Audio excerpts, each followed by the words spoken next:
What's up, guys? We're back with Night Vision episode 7. Today we got Kennedy and Antonio joining me, and we're going to talk straight college football today. So we're just going to get straight into it. First, we're going to talk about college football head coaches under the most pressure going into the 2026 college football season. Antonio, let's start with you. Because it depends on what you mean with pressure. Me personally, I feel like it's expectations. I mean, like, no doubt, obviously, but I think the person that has the most expectations is probably the coach that's had the most coverage, which has been Lane Kiffin, going to LSU, building that roster, getting in the portal, having the best one, people say, bringing back Will Weeks. He was prevalent. Getting Sam Levitt alone was huge. I feel like they have leveled up as a team, as a roster. And then with the storyline going from one rival crossing over to LSU, like going kind of like a Nick Saban move when he went from LSU to Alabama, except he's going to LSU, and I think that's kind of fun. That and then just the whole situation in general, like the governor got involved, was making decisions for the football team, like if you're gonna have all this fanfare just to bring this guy over, and they're gonna build this roster and go crazy in the portal, which is controversial in its own right. Like you got to do something. I think all the early rankings had them around like in the teens, but I really feel like if they don't make a playoff spot, people are gonna be like, what are we doing? Because that's what we were doing last year with Brian Kelly, just like watching them just do whatever. If they just go out there and do whatever and play however, even with yeah, I guess one of the better rosters in college football. That's up to y'all to say, really. But I definitely feel as if, like, in year one, I don't know, like, what your expectations should be, but I definitely agree with you, like, all the stuff that happened at LSU, like, with the governor getting involved, like, the way he left Ole Miss. I just felt like the way he left and the toxic way he left and how big it made it nationally, I feel like he's definitely under pressure, like, to show that he is a legit coach. But let's not forget, he has never been to the college football playoffs ever. So I don't know if it's a realistic expectation to expect him to be in the playoffs year one, but I definitely agree with some of your takes as well. Kennedy, how about you? What do you think I about mean, what my thing Antonio said? is, I agree. Lane Kiffin is under a lot of pressure, and here's why. He abandoned his team right before the playoffs. I mean, he took Ole Miss from nothing into something, and right before the playoffs, he left for bigger and better. And you can't blame him, right? LSU is a higher paying job. It's just better looking on a resume than Ole Miss was. But when you abandon your team like that, I don't know. I think you should live to the same expectation as somebody like, I don't know, Nick Saban, because Nick Saban's the only person that can do that and pull that off. Yeah. the only difference between them is like Nick Saban, he won some at LSU and he's won stuff in the past, and then he went to Alabama, pulled a similar move without all the theatrics, of course. But like, yeah, I mean, I'm glad you understand. I'm glad you feel me. Although Connor, I do get what you're saying. 'Cause Yeah. I mean, to be fair, he was gonna make the playoffs if he stayed at Ole Miss. Yeah, true. Let's not forget three head coaches before Brian Kelly all won the national championship. So Ed Orgeron, Les Miles, and Nick Saban. So you can definitely make the case that he has a lot of pressure because it's a storied program. I think LSU is the best job in college football because every kid in Louisiana grows up wanting to play for LSU. You don't have to compete with, like, let's say Alabama has to compete with Auburn. Florida has to compete with Florida State, but all the Florida schools. Mississippi State has to compete Ole with Ole Miss. Miss. Texas has to compete with Texas A&M, Baylor. You guys know where I'm going. Texas Tech. LSU. They're very spoiled that they can keep their best talent at home if they really want to, year in and year out. Yeah, their best conference in the Sun Belt Conference. Like it's either you go to like UL or LSU. I Yeah, mean, Tulane maybe like Tulane's got like some more stocks recently yeah, because it goes beyond like this just this season. Like even like just this season, sure. I guess you could argue that some other coaches under some more pressure, but especially like with context before and after. This like these are the people that you're working with. You go to this school. Nick Saban said it himself that LSU is like a really good school, and the reason why he went there to like be a head coach was because of the prospect pool that he had to work with. So just you have to do better now so you can convince those prospects to come to your school. But if you're just flopping around like Brian Kelly was, especially after like the legacy LSU has, it's really tough to beat, in my opinion. But did any of y'all have like anyone else? I Like have any, Kalen DeBoer at Alabama. I feel like for him, it's a put up or shut up year. I just feel like 8 losses in 2 years at Alabama is unacceptable. I just feel as if when Nick Saban was at Alabama, it felt like he might have had 8 losses in his whole time there. right? It took a very special quarterback to knock off a Nick Saban team like a Johnny Manziel. You had a Cam Newton that came in there, a Joe Burrow. It took a very special type of talent to beat a Nick Saban team, and I feel like they were way more physical. Like I remember Leonard Fournette. We were just talking about LSU. He was the Heisman front runner. Then they played Alabama. It just all went away. It vanished because that's the physicality the Alabama defenses used to have. I just don't really see it with the Kalen DeBoer team with physicality. That can change in year 3, but we'll see. I just feel like he's definitely under the most pressure at a blue blood like Alabama. What do you Yeah, guys think about that? especially with the fans at Alabama, they play a massive aspect in how a coach works. Not everybody wants to. God, what's the word?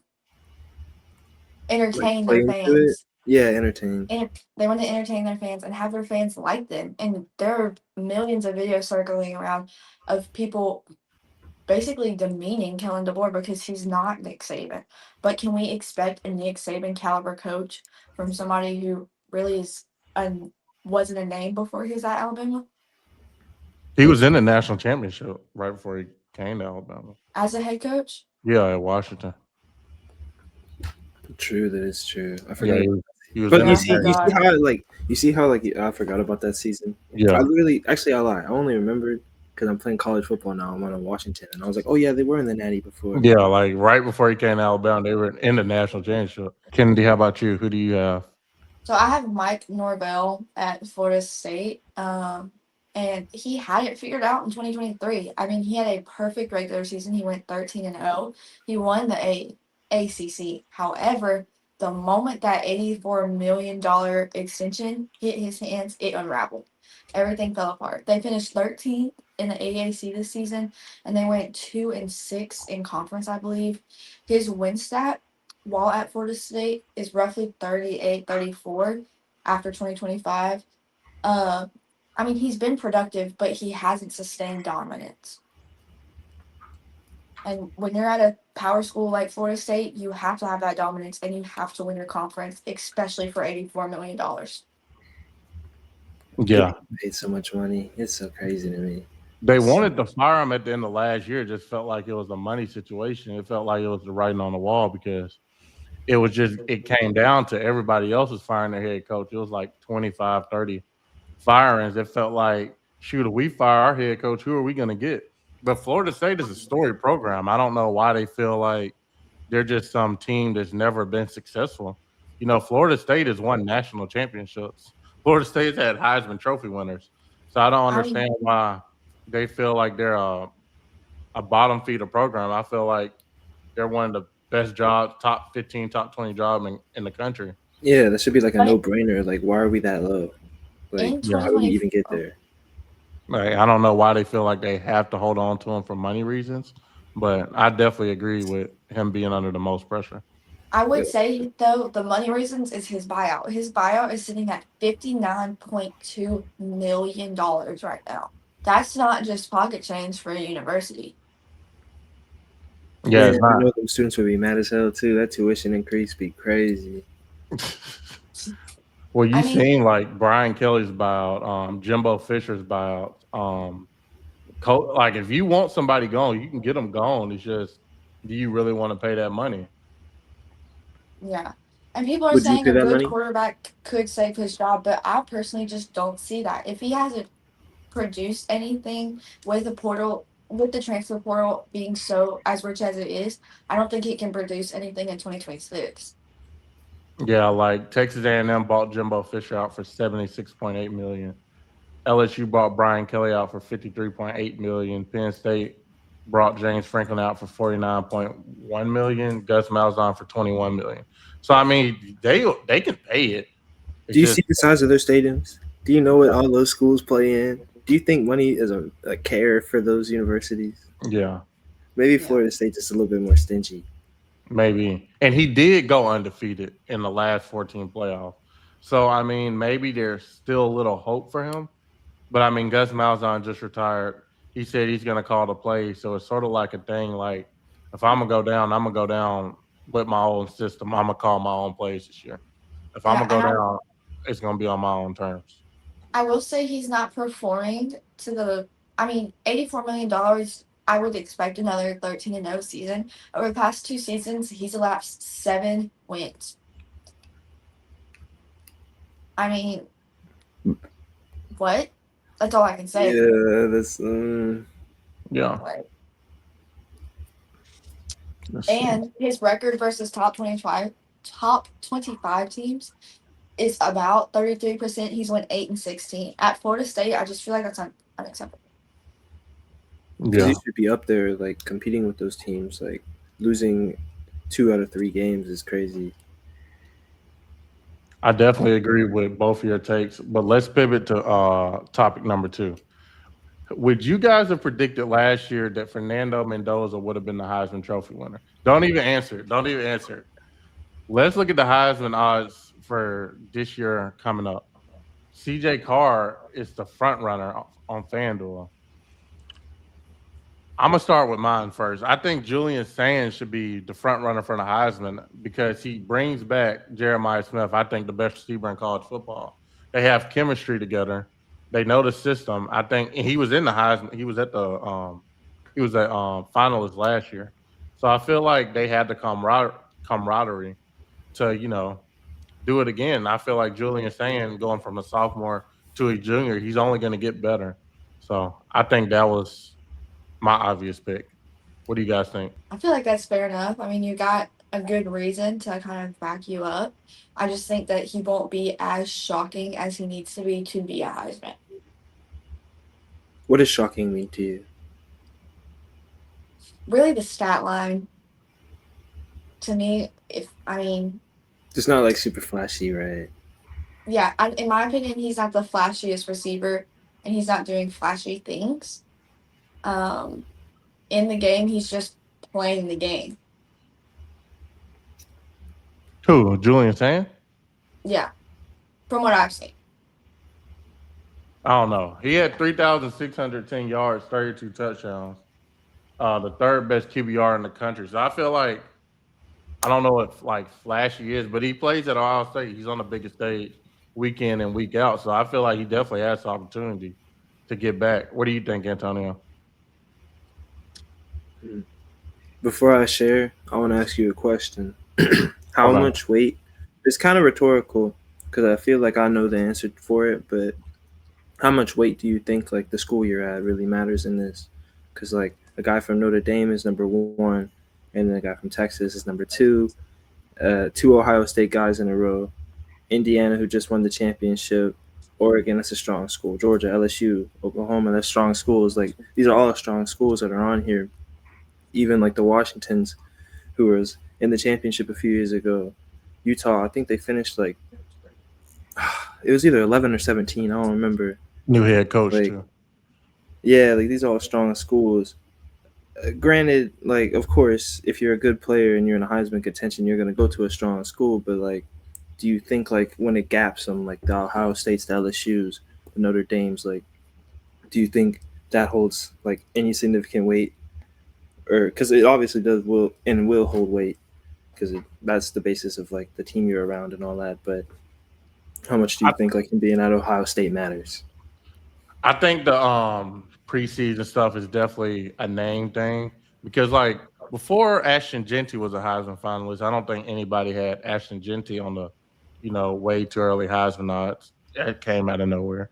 Joe Burrow when he won it, nobody had him on there. So there's always guys that come out of left field. And if we're gonna talk about a guy that like maybe is like all the way down, maybe that like maybe nobody's paying attention to, I would put stock in maybe a Byron Brown at Auburn, or if we're talking about like maybe like a Darian Mintz at Miami, the Miami quarterback. Like if we want to talk about guys like just not even being talked about, like off the radar. But who do you guys have? Like Antonio, you go first. Hmm. It really just depends on how these seasons go for these teams. Off the top of my head, I feel like Dante Moore has a really good chance. I like 'Cause, that. I mean, he was a high valued prospect, and then he came back. And so if he's coming back, it's like obviously you got something to prove. You know what I mean? Like you don't Experience. choose to stay in college football for like a particular reason, especially if you're going to be like one of the top picks in the draft. For all we know, maybe he's just dodging the teams that are like available to pick him. But I feel like Oregon's like a good school, and they could really run it back, especially with him and the roster they have around him. That's a strong school, strong program, and I feel like he's a really good leader.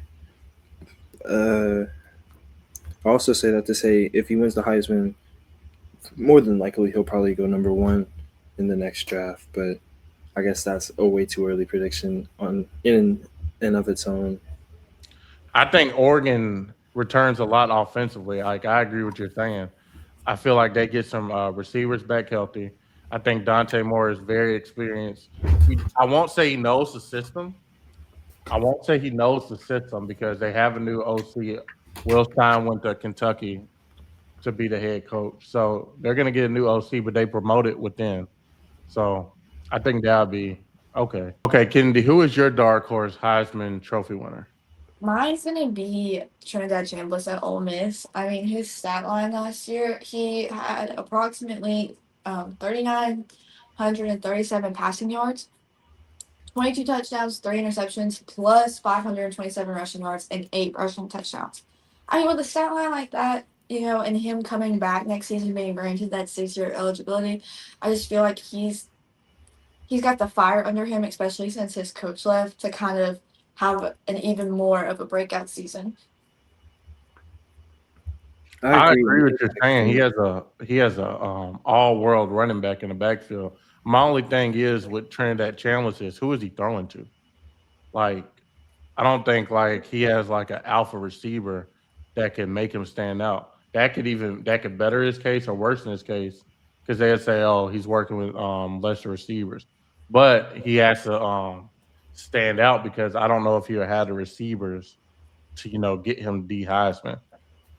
I honestly think that with his accuracy, that it doesn't a mediocre receiver could look like a great receiver under him.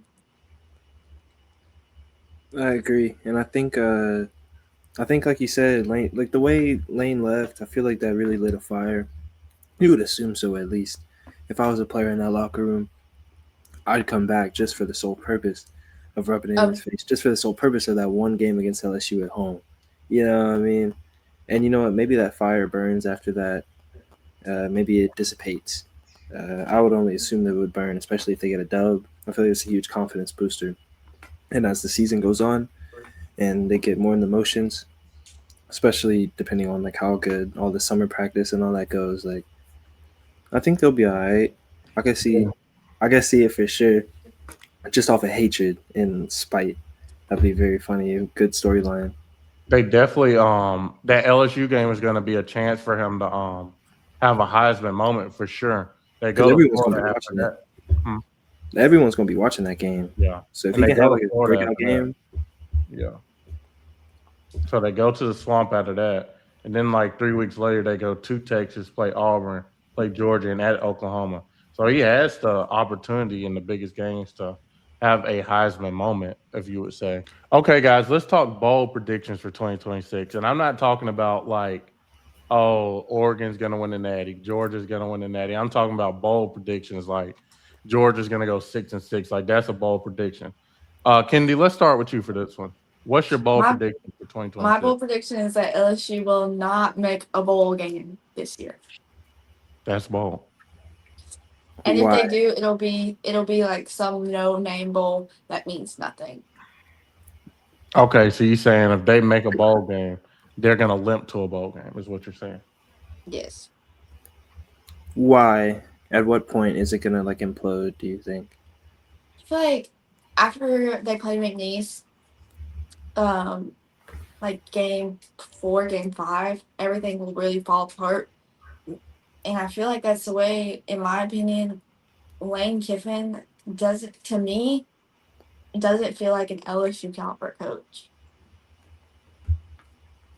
Just the way he carries himself and the way he conducts himself and the way he acts, it just doesn't feel very. And of course, he had success at Ole Miss. But Ole Miss and LSU are two completely different beasts. Yeah, he kind of feels like a tourist, and by that I mean, it's like he's like pushing this like Louisiana first. Like, got to keep it within the state. Like super like buying in and selling into it. He had them like MAGA parody Baton Rouge shirts or LSU shirts or hats or something. Like he's like been going like all in to try to like win the crowd over, win the fans over. And I don't know, it kind of rubs me weird. And like I'm an LSU fan, so it's like I want him to be good, but I also wanted Brian Kelly to be good, but I also kind of didn't want Brian Kelly to be hired because I thought he wasn't an LSU caliber coach. So I see what you mean. I can't really disagree with that, but I feel like their roster is too good. I feel like they'll still find a way somehow.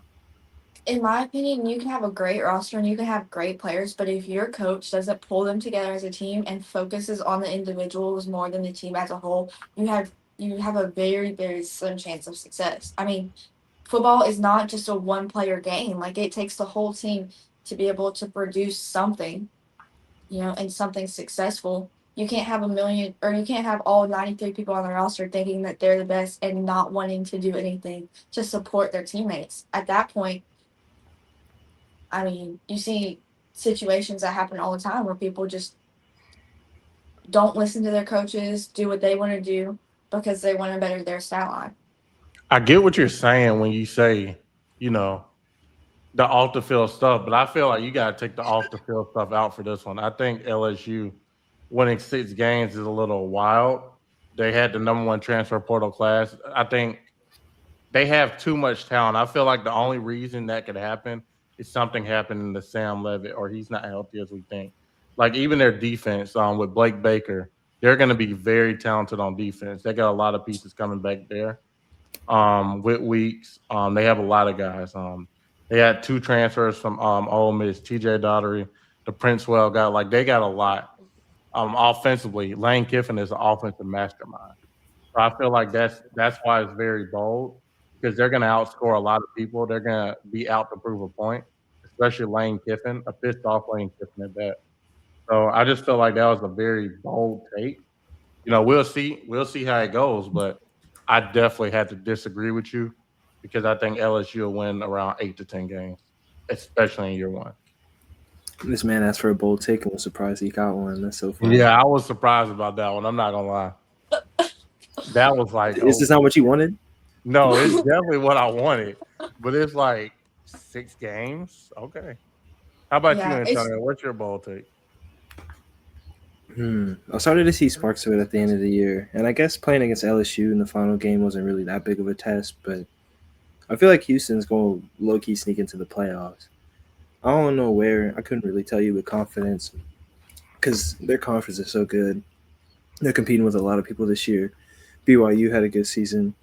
TCU, they're still like a strong team. They were like, what, 7th? Who's that? TCU. I don't think they were that high, but I can get what you're saying, though. The Big 12 is a lot open. Texas Tech, that's a strong team, and I want to say they lost to Tech last year. They also lost to West Virginia, but I don't think it's that crazy.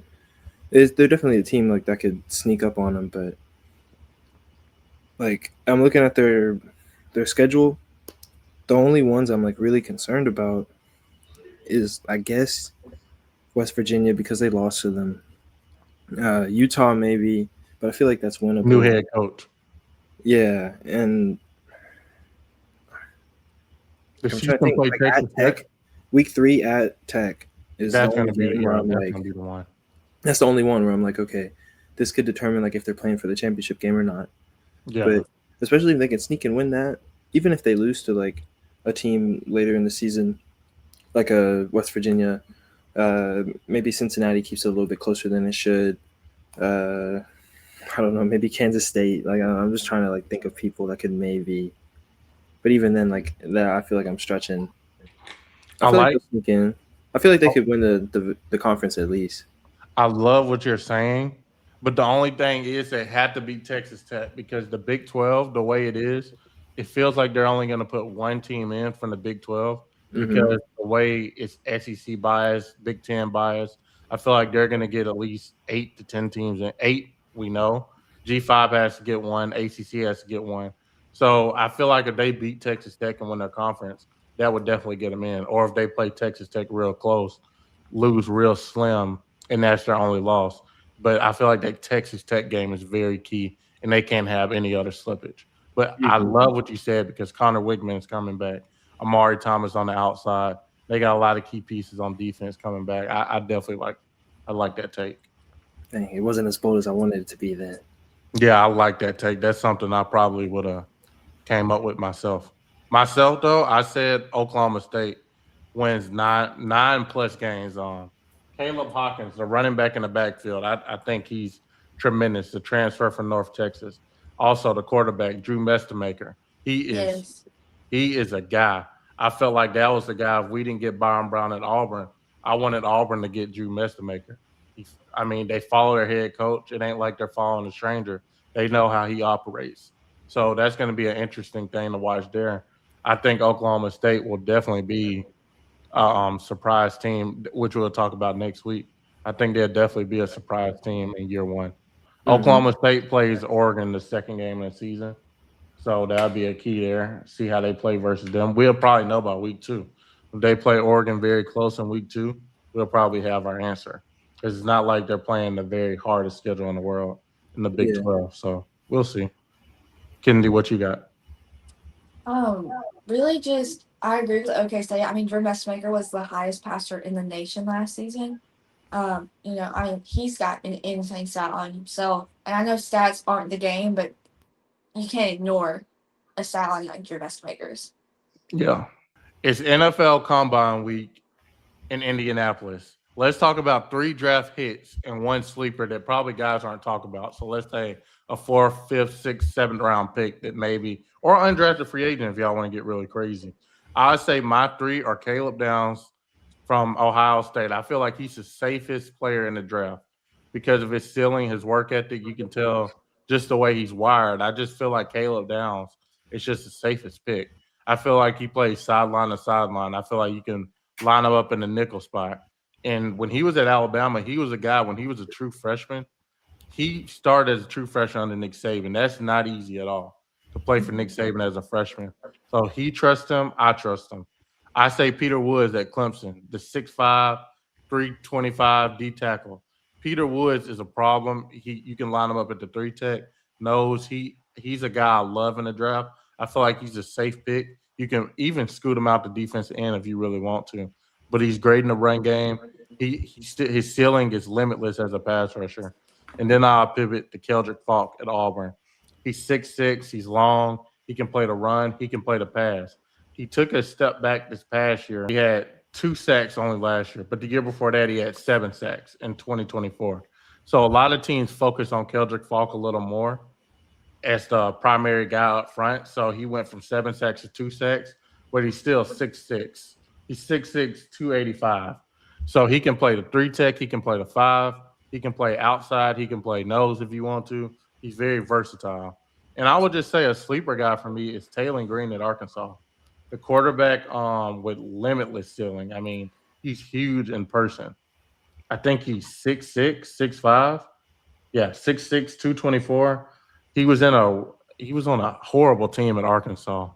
So we'll really see how, if he gets in the right organization, the right fit, maybe he gets drafted fifth, sixth, seventh, undrafted. But I definitely feel like if he gets in the right system, I think he can shine.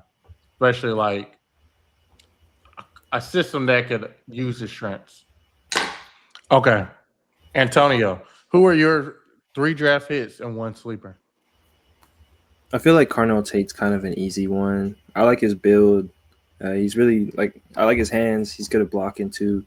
Yeah. I feel like that's a safe pick, no matter who gets him. Any quarterback would be lucky to have someone like that. Similarly, Dano Boston from Washington. I'm really big on him. I like his frame as well. He's good off the line. I'm messing with him on a 26, and I've been throwing it to him. I'm like, dang, he's actually kind of nice. which granted isn't the testament to his in real life skill, but you know what I mean. Like you just watched the film, he passed the eye test. I'm low key a big Garrett Nussmeier guy. I wouldn't necessarily say that he's gonna be like a superstar because it really just depends on like where he's at. I wouldn't call him a sleeper though because like he's really good in the pocket, and like we know there's like skill level there. You don't like LSU doesn't like play The right bad system. quarterbacks. You know what I mean, right? The right Yeah. Like, system. Yeah. if he's in the right system, if he's with the right line, I feel like that's going to be the biggest one because a lot of these rookie quarterbacks they lose themselves in these like bad lines unless they're like a really good runner, and even then, it's like if they ever get like any pocket presence, it feels like maybe they're like overthinking it a little bit because they're like, oh, well, what if, you know? But if he can sneak his way onto a team with a good line, or at least like sit behind someone for a little bit, I think he'd be fine. I wouldn't even call that a sleeper. I feel like he'd be like a not a, like a top tier quarterback, but like a above average at worst quarterback, which is good because I think that'll keep you in the league. A sleeper, I don't really know how much of a sleeper he is, but Sawyer Robertson, the quarterback from Baylor, I love Sawyer Robertson. he's actually really tough. And I only started really paying attention to their football program because of Cam. Like he'd be like talking about here and there, and I'll see stuff he'll like repost, and I'll be looking at some clips. I'm like, dang, it's like this dude got a cannon. We He had played like him at Auburn. 52. Yeah, he had like, I think it was 52 like passing like over 20 yards like on the season, like yards in the air, which is like not like unprecedented, but if he can like stretch you out vertically like that, that's a huge thing to have as a quarterback. And then he has some legs on him too. I don't remember his rushing numbers. They weren't like too crazy, but they were like there. Yeah. Like he keeps you honest for sure. Yeah, he's And he's huge. He's like 6'4", 220. Like definitely again, that's another one where it could be like you put him around the right people and you really maximize like his like potential in training. Like a 6'4", 220 quarterback that has some legs on him and can sling the ball. Like there's value there, like for sure. You just gotta nurture it correctly. Yeah. I don't know I how wouldn't early even he's be- gonna go in the draft, but I wouldn't have been mad if you switched Garrett Nussmeier with Sawyer Robertson because I watched Sawyer Robertson when Auburn played Baylor, and he threw for 419 yards, 3 touchdowns, no interceptions. So yeah, I guess both really aren't really sleepers, but yeah, I feel like both get like they don't get as hyped because everyone's like it's Mendoza and everyone else. yeah, because it's a really bad draft class for quarterbacks. So I get it. So how about you, Kennedy? So my top 3 draft picks are obviously going to be Fernando Mendoza. I feel like it's the obvious pick, especially for the Raiders. They need somebody to kind of take over. And Fernando, he's not only a great football player, he's also a great teammate. And I feel like a great teammate, if you're not, I don't know, I take personality a lot into my picks, just because if you have a bad example leading your team, I just feel like it's just a bad recipe for a good season. But then at number 2, I have Jaden Love from Notre Dame. Jordan Love. Jordan Love, sorry. I mean, he's explosive, and the Jets would pick a running back that early. I mean, he's got modern NFL values and versatility at running back. I mean, he can break a tackle like I've personally not seen in a very long time. And I mean, there's a pro runner in him. It's just that simple to me. And then Carnell Tate at Ohio State is my number 3. For Okay. the same reasons y'all have said. Okay. 2. I mean, you can always draft an Ohio State receiver, and it's a safe They didn't pick. expect that, right? That's So, like drafting an LSU cornerback or receiver and being like, Yeah, well, I I wonder if guess- he's gonna be good. Safe pick drafting an Ohio State receiver. I do worry about before you get to your sleeper. I do worry about Jordan Love, especially if he goes to the Jets. Notoriously, that stadium is so bad, just like on your body. Like anyone that goes to the Giants and Jets that has any sort of value, I'm like, Like I'm really sitting here in the back of my mind, like I wonder how long that Achilles gonna last. I wonder how long Like, I'm so serious. Like, I know you are. I mean, the they need to. ACL, the ACL and the meniscus and Achilles rate or destruction rate in New York is wild. It's so scary and it's so crazy. I don't understand. This is unrelated, so I'm not going to go into too much of a tangent, but I don't understand why the league doesn't enforce grass fields across the board. You can definitely manage that even in dome stadiums that don't open up, like the Superdome or something. Like, you can manage that. It's so, like, come on, we're in 2026. We don't need to be using these archaic things that just destroy bodies, especially that ruin these prospects that come in. Like, this is supposed to be your future, but that's unrelated. I will say, I'm a little iffy on Fernando Mendoza because why I say it's nothing on him, it's more him being a draft hit is also like being a quarterback in the NFL is what do you have around you? He's gonna be in a bad situation when he gets to Las Vegas. He He has does really have nobody to throw action. to. He Hmm? does have action, GT. That is true. Next, Yeah, he has Ashton Genty, but he has a horrible offensive line. I can see But he that. does have Brock Bowers. Brock Bowers is a great tight end, but he needs some more receivers. I mean, they had to help him out in the draft at receivers, like maybe second, third, fourth, fifth round. They can maybe trade for a wide receiver. I know they're in the mix for George Pickens if Dallas wants to do something there, but they had to help him out. O line, receivers, because they got to put a lot around him. I agree. I feel like the Raiders really just need a very, very good draft to be able to sustain Fernando. Yeah. Because you see a lot of quarterbacks when they go to a place when they sit for a year or two, it actually helps them better so they can learn the system. Because I feel like when you draft a quarterback one, you're throwing them into the wolves. Like I'm a Panthers fan. I know when we drafted Bryce Young, he was horrible his first couple of years. Now he's in the playoffs. I mean, you can't really expect somebody to be a hit year one, year two. I mean, it's not fair. Like look at Cam Ward last year. I mean, he didn't really have nothing around him. I mean, it's just tough. It's just really tough to be the number one pick. I Going think to the because worst situation. right, like Kennedy was saying though, I feel like his personality will help a lot. I feel like it'll help counter that culture, whatever Yeah. culture the Vegas Raiders have.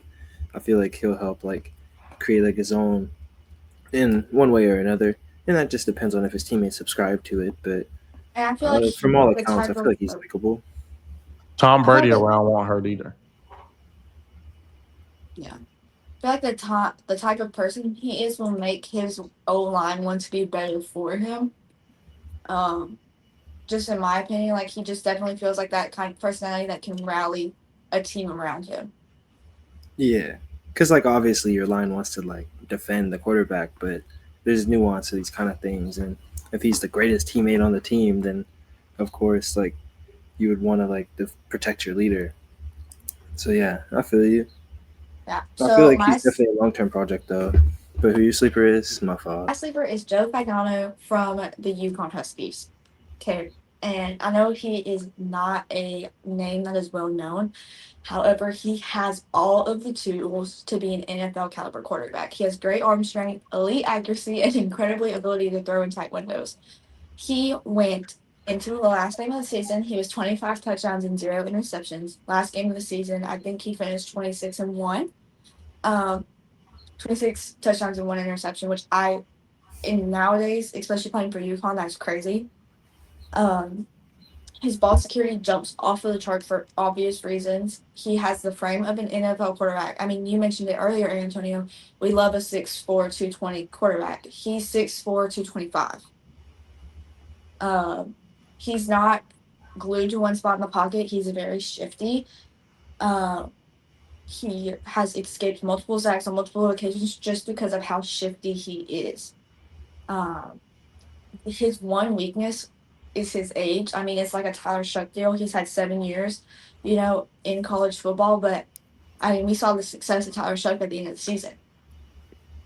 So I think that NFL scouts really just, he's not a name in front of them. He's not somebody that they're necessarily looking at because he's not very popular. But I think he could be a great late draft pick for any team or the biggest steal of a free agent.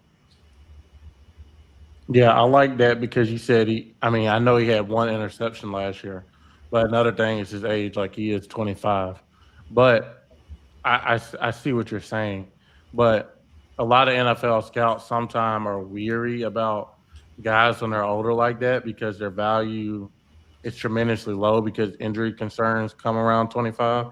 And how many good years can he have for you if he's 25? You look up, he's 28, 30 already. So that's the only knock I have about it. But how about you, Antonio? I feel like I feel like age is always overplayed when it comes to like quarterbacks. Because I mean, obviously, you want to have like the stud 19, 20-year old who just gets it. Like that's definitely the best case scenario. But I feel like, and this isn't really that hard of a take to say. I feel like a lot of people just like look at the age and just like think of the potential and then like sell on that, and then they get to the league and they're not surrounded by anything, and then they flounder, and then people call him a bust after one season, 2 seasons. But like Tyler Shook, he came in. Granted, I've said this on multiple occasions. I was a hater when they drafted him. I thought he was too old. I thought, like, why are we drafting this like 6-year quarterback uh, out of Louisville of all places instead of like the I wouldn't necessarily say more proven, but at least like bigger name and like a Shador or something. But then he comes in and like has immediate poise and had a winning record as a starter, and like the Saints looked notably better with him under center. I feel like that kind of value that he brought in with the experience, especially for a team that would need something like that. Maybe they don't go for like one of the younger quarterbacks, or maybe they just want someone like to like help learn just in case, maybe he fits the style of another quarterback on their roster. He comes in easy to like work with. I feel like that comes with your age. I feel like this is so overblown. And like injury concerns, sure, whatever. And then if your timeline doesn't match, then like I get it. But if your timeline doesn't match, then you low-key just shouldn't be drafting a quarterback, at least until you have like a support system around you to where you can actually get them to work. Although I guess it's always good to have them early so they can get more integrated. But you see, like that doesn't necessarily work all the time. They usually end up finding their footing somewhere else. I agree. I I definitely agree. completely see that. I say all that to say I like that pick. I can see him having success in the NFL. It really just depends on where he goes. And given Yeah. that his name maybe isn't as prominent, maybe he'll sneak his way onto like a I don't know, like a Kansas City or like any team with like some sort of prestige is trying to like fill a roster spot, and then he makes it, and then who knows? Maybe Pat gets hurt again in this theoretical world. I don't wish it, but maybe he goes to Kansas City and Pat gets hurt again, and then he like starts balling. You know what I mean? And then Like you never he know. takes Pat's spot because he's just more accurate. Okay, let's calm down. Calm down. I don't think this is a Dak Prescott situation. I really don't think he's gonna do that. But I get what you guys are saying. Yeah. I just Cool, think that's accuracy funny can't level be disrespect. denied. Yeah, I get what you're saying. Most definitely. Another guy I would say, Zion Young, the defense end from Missouri. He's going to be a great prospect as well. I was expecting maybe somebody else is going to use him, so I didn't say him. So, but I love Zion Young's game as well. But that'll do it for this episode. Kennedy, Antonio, how can everybody check you guys out? I am on Instagram and Facebook and TikTok as Beyond the Whistle with KD. Just all spelled out. Yeah, that's how you can find me. Me, Instagram and YouTube, Tonyo Talk, TONYO Talk. I say this every week. I have someone cooking, but I swear this time I actually have someone cooking. We ain't gonna spoil nothing though, but you already know how it is. You already know how to get to me. Everyone, thank you guys so much. If you guys made it this far, please like and subscribe, and we'll be back next week with another video. We're out.